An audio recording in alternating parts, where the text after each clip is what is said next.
je vais essayer de vous raconter la jeune aventure du Lean chez Groupé. J'ai divisé ma présentation en 4-5 parties. Déjà le contexte que fait Groupé, que les projets. Qu'est-ce qu'on a réussi à obtenir comme résultat au niveau des projets pilotes.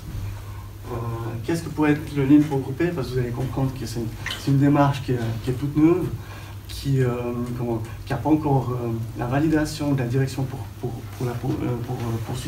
poursuivre la démarche. Donc après, on va terminer par une conclusion, puis j'essaierai de répondre à vos questions. Je vais tenter. Ouais, merci. Alors, donc déjà Groupé, on a un énergéticien, donc électricien, je crois. Oui, alors oui. Énergéticien, on produit de l'énergie, de l'électricité, on a des barrages, des centrales de production hydroélectrique. À côté de ça, on a la distribution d'énergie. Je crois que vous connaissez mieux ici Romand d'énergie que Groupé. Donc on est le Romand d'énergie côté Fribourg et Neuchâtel. On évolue dans un monde qui est vraiment en train de changer. Vous allez bientôt voter pour la stratégie énergétique 2050. On a des contraintes qui sont pour nous maintenant depuis quelques années assez compliquées. C'est les prix de l'énergie, les prix de l'électricité qui sont très bas. Après, il y a d'autres contraintes qui nous font finalement, qui nous donnent envie, ou disons qui nous insufflent le besoin de bouger et d'être plus flexible, d'être toujours plus de pouvoir coller un peu à la législation, à la réglementation et au marché.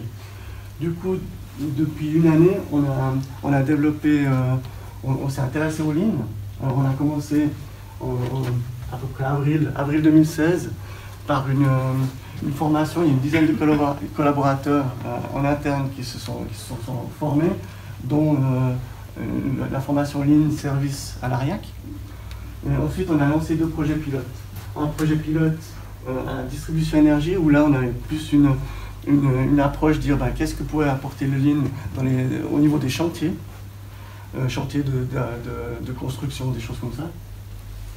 Et une autre approche, on a beaucoup de services chez Groupé, comptabilité, marketing, ce genre de services. Et là, qu'est-ce que pourrait apporter le Lean dans ce genre de département? Et accessoirement, une personne qui est en train de se former, c'est moi, en Black Belt Lean. Ça, c'est le moral des troupes. Parce que, comme je vous ai dit, on a commencé, on s'est vraiment formé en parallèle des projets. Alors, il y a une phase, là, ça c'est le top moral. Hein, il y a une phase un peu d'euphorie au début du projet.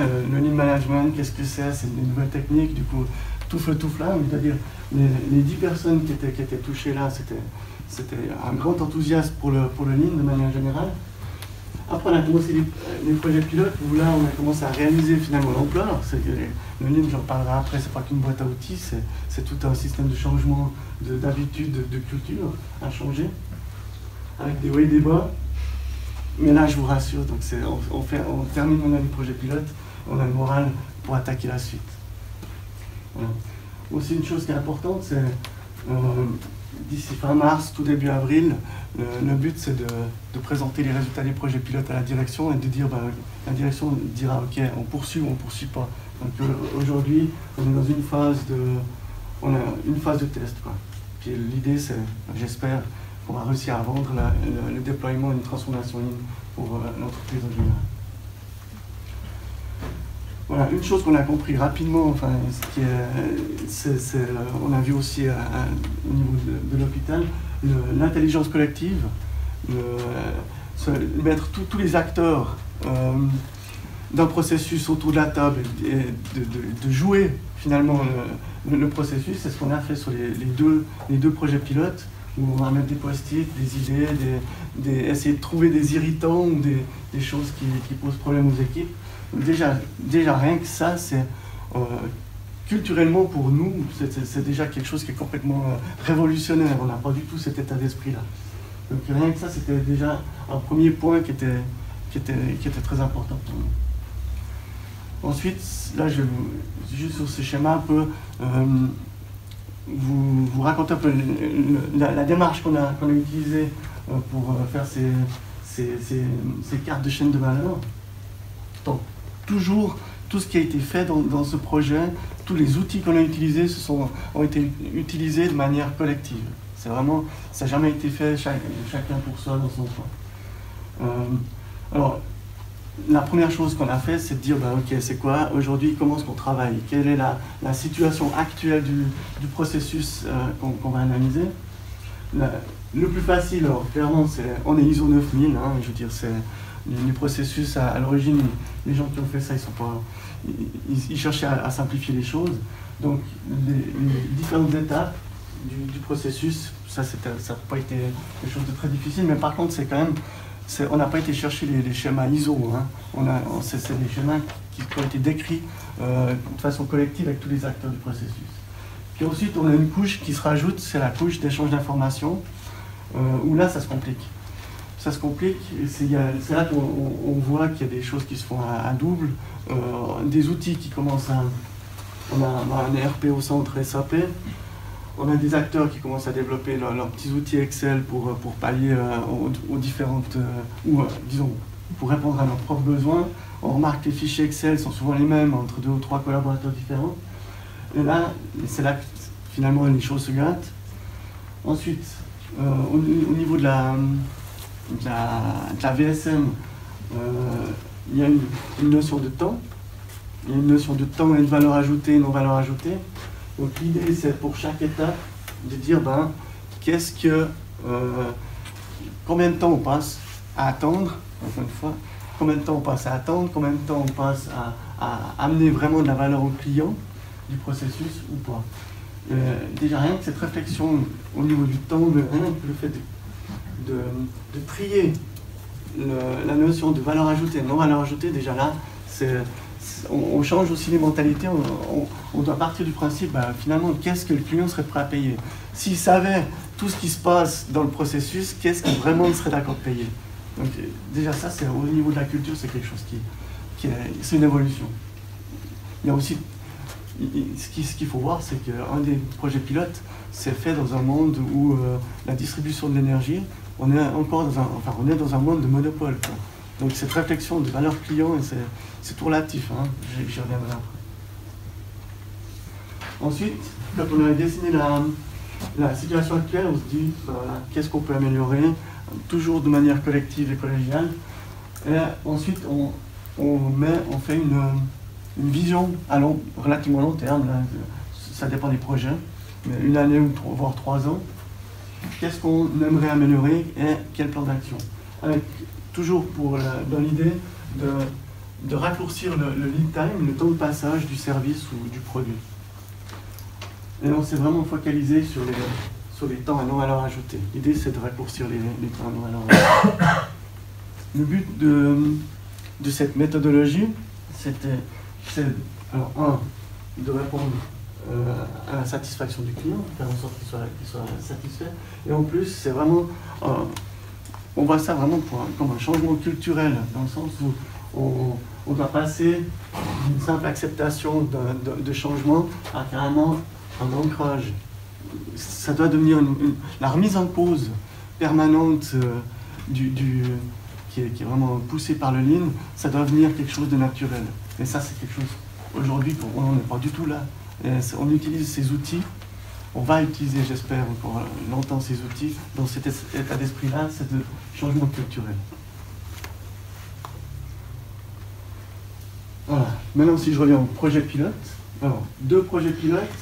Un projet pilote qui est le nouveau raccordement de client basse tension. Donc ça, c'est ce que le monsieur est en train de faire là. Ce n'est pas les installations dans le bâtiment, c'est vraiment le raccordement du bâtiment au réseau électrique.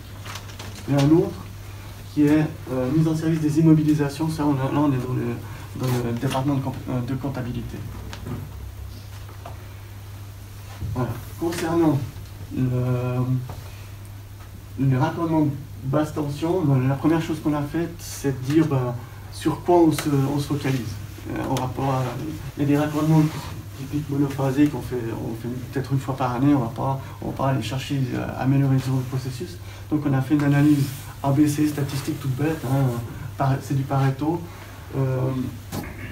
On a remarqué que 80% finalement des raccordements et des temps passés sont sur des petits bâtiments. Raccordement 25 ampères, 63 ampères. Donc on s'est vraiment focalisé sur cette partie-là du travail. Ensuite, ce qu'on a fait, rassurez-vous, je vais parler dans le détail, on a fait ce qu'on appelle la value stream mapping actuelle, où c'est vrai que là j'ai eu plusieurs fois la réflexion, on a l'impression que c'est un peu une carte météo avec des perturbations. C'est vrai que là il y a beaucoup d'échanges. Donc carte initiale où on a une efficience du processus initialement qui est de 20%.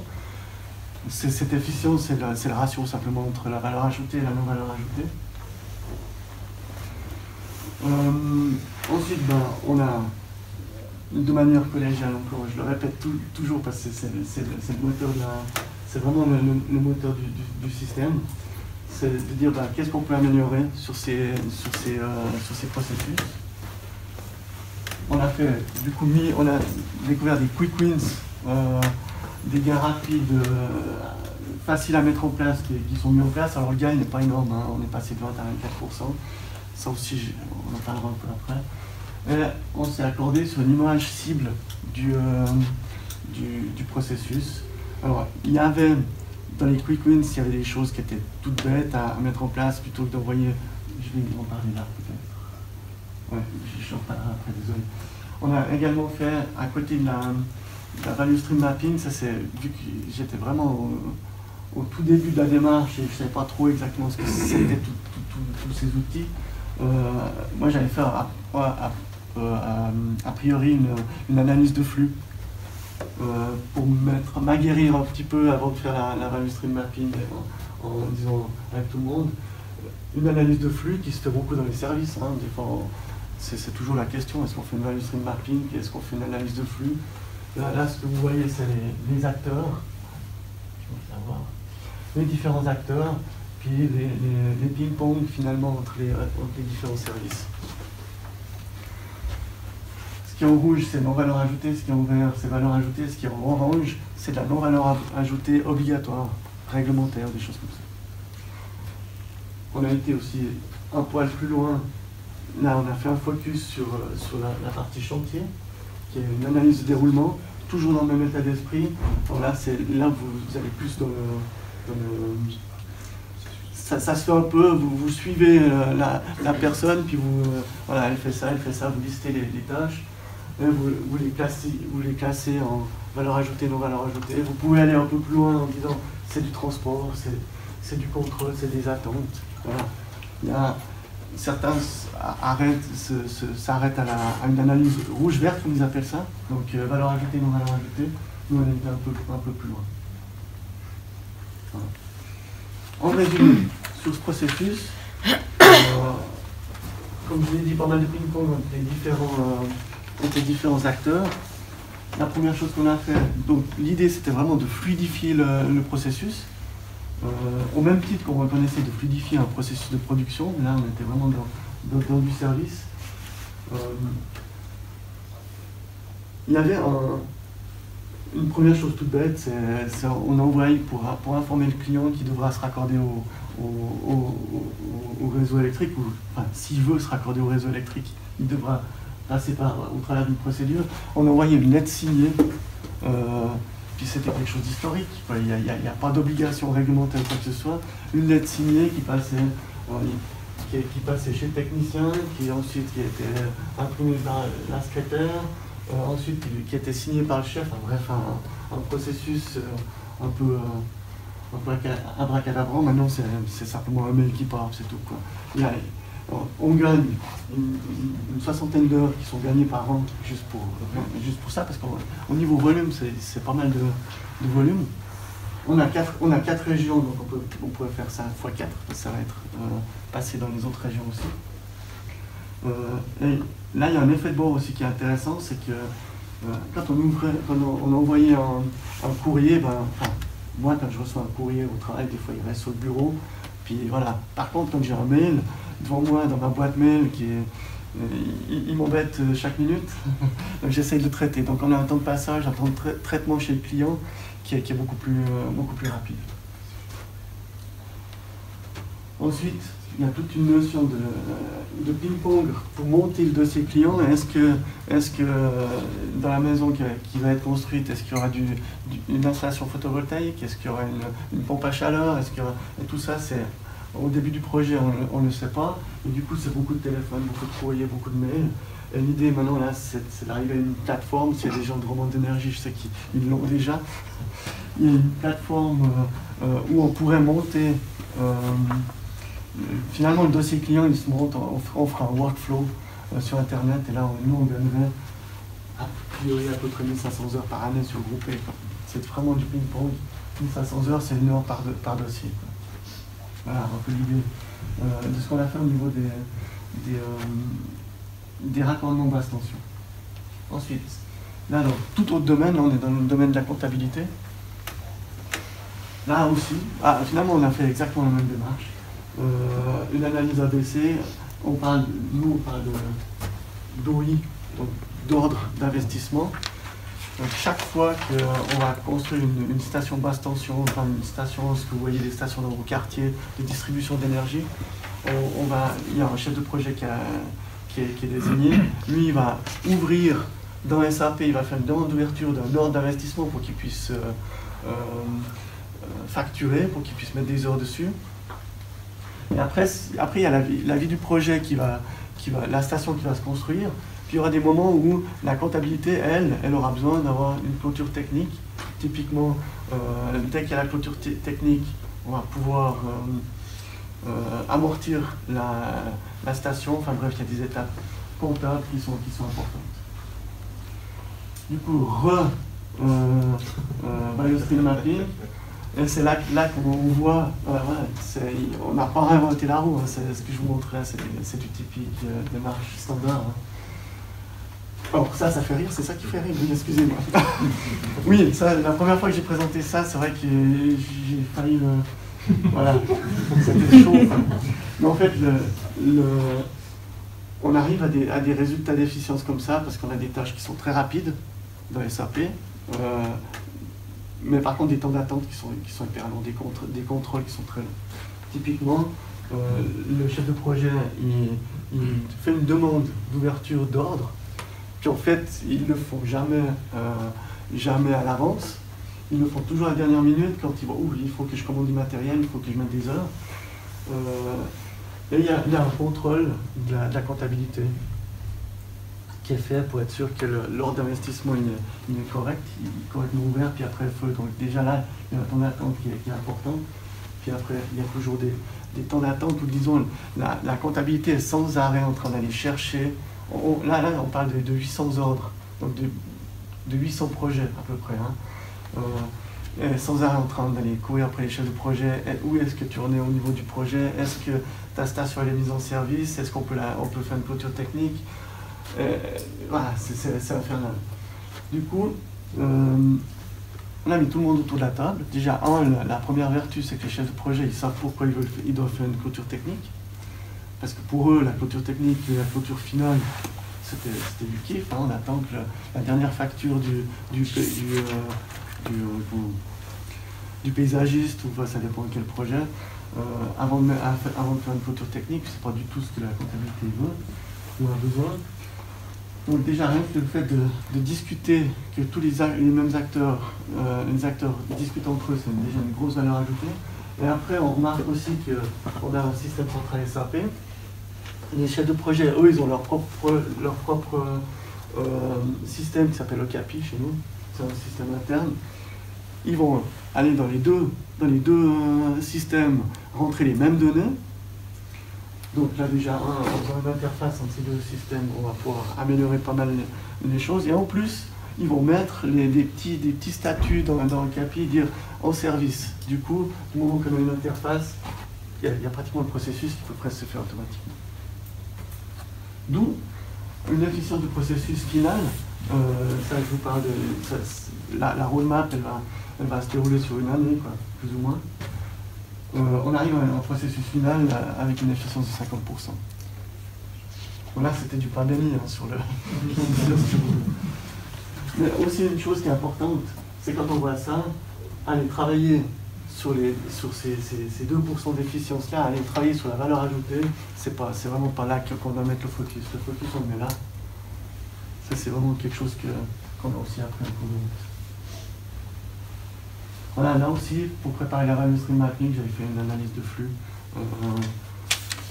Ouais, pour vraiment bien comprendre, parce que moi aussi, j'étais pas aguerri avec déjà rien que le jargon de la comptabilité, jargon des chefs de projet dans le terrain.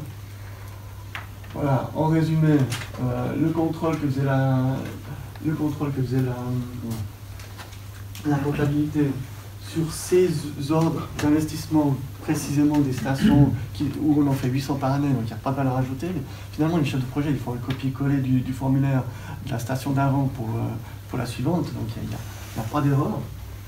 Même s'il y avait un projet qui passait, on le retrouverait, on pourrait se rattraper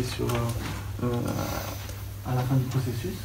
Donc c'est directement une centaine d'heures par année qui sont gagnées sur une seule personne. Donc c'est 30 minutes par jour qu'elle peut faire autre chose, dans le sens où il y a le 80% des ordres d'investissement qui sont ouverts, c'est de la routine. La comptabilité n'a aucune valeur ajoutée là-dessus. Par contre, il y a des ordres qui sont beaucoup plus compliqués à ouvrir, ou multiples. Quand on fait un poste haute tension, c'est 15 millions ou 20 millions d'investissements. Là, ça vaut la peine de passer quelques minutes avec les chefs de projet. Voilà. Ou alors des ordres, tout ce qui est IT, ce genre de choses. Ensuite, comme je vous ai dit, une interface entre deux outils, et là, la clôture technique se fait automatiquement, plus besoin d'intervention de la comptabilité. Mais là aussi, par contre, pour la clôture finale, ça ne sera pas automatique, mais une formation des chefs de projet pour qu'ils sachent vraiment ce que c'est qu'une clôture technique, pour qu'ils sachent ce que c'est que... Enfin, quelles sont les attentes de la comptabilité au niveau pour la gestion de projet, quoi. Voilà. Au niveau des enseignements, le premier projet qu'on a pris, c'est un projet sur les raccordements basse tension. On a choisi une équipe. On n'a pas choisi un problème métier, en guillemets. C'est une équipe qui a toujours été prompte au changement, à ce genre de choses, à l'amélioration. On a remarqué que finalement, on s'est dit, on était dans l'état d'esprit, oui, ok, bon, on va travailler sur les raccordements clients basse tension. On va voir ce qu'on peut faire sur ce processus, quoi. Les gens, pour eux, le processus était super, quoi. Il y a des années qui fonctionnent et c'était super. Du coup, on a quand même pas mal de peine. On a au final quand même un résultat qui sera, mais le résultat, le résultat principal, c'est on va mettre une plateforme IT en place. Il y a eu très peu de remise en cause sur comment est-ce qu'on fait réellement ou qu'est-ce qu'on pourrait gagner aujourd'hui. L'histoire du courriel, remplacer le courrier par un mail, c'est un peu peanuts, hein, ils ne sont pas cassés en deux pour ça, comment dire. Donc le résultat, il était assez mitigé quand même, sur ce processus-là. Par contre, pour le processus de mise en service des immobilisations, il y avait un besoin métier au départ.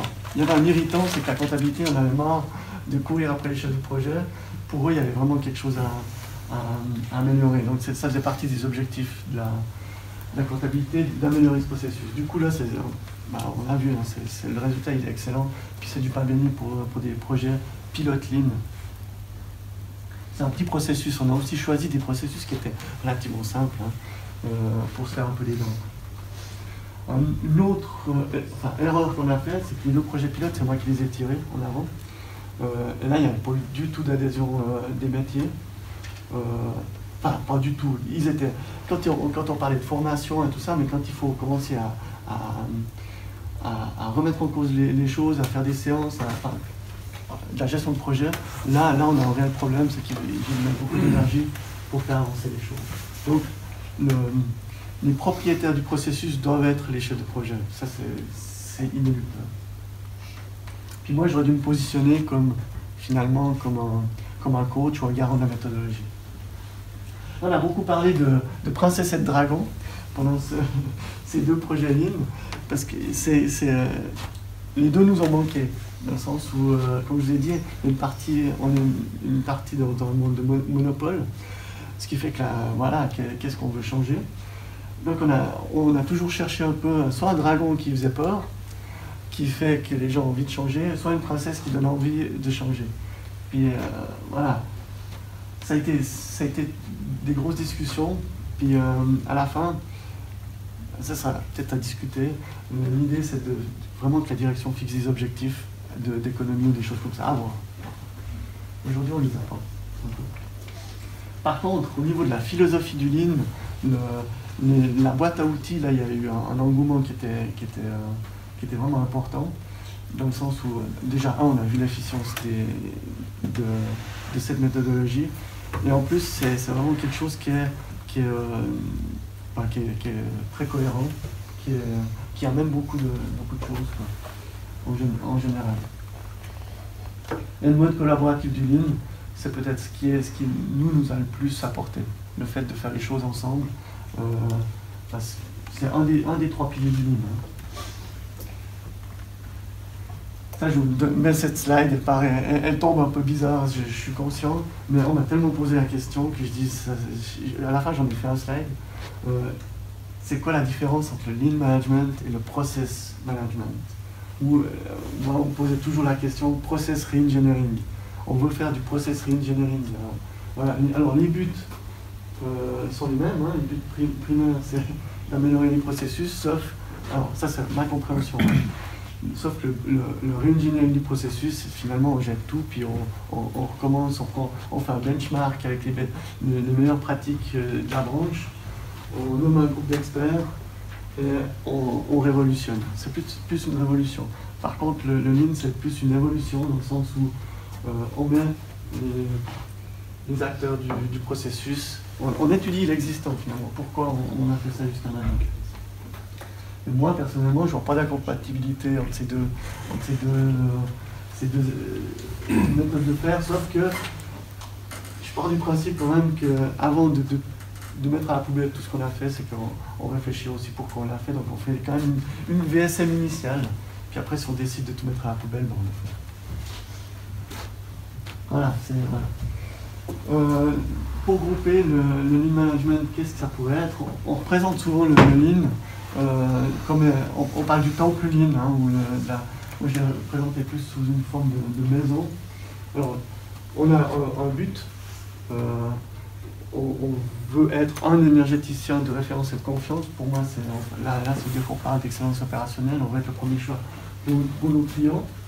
Donc, un des piliers du Lean, c'est clair, c'est les compétences, les processus. Dans cette maison, il y a des gens qui habitent tout ce qui est management, tous les collaborateurs. Et les fondations, c'est la culture d'entreprise. Pour moi, pour grouper en général, c'est clair que cette phrase, je l'ai entendue souvent. Nous, on est déjà bon. Et nous, on doit passer du non, on est déjà bon à oui, on veut améliorer. L'enjeu, il est là. Alors, l'idée, c'est quoi? C'est de prendre un peu les processus comme alibi. On doit les améliorer. Hein. Mais prendre les processus comme alibi pour justement créer cette dynamique participative pour changer la culture. J'ai remis cette équation-là, parce que c'est vraiment nous, c'est ce qu'on recherche. Hein. On veut améliorer les processus, mais on doit faire un changement culturel.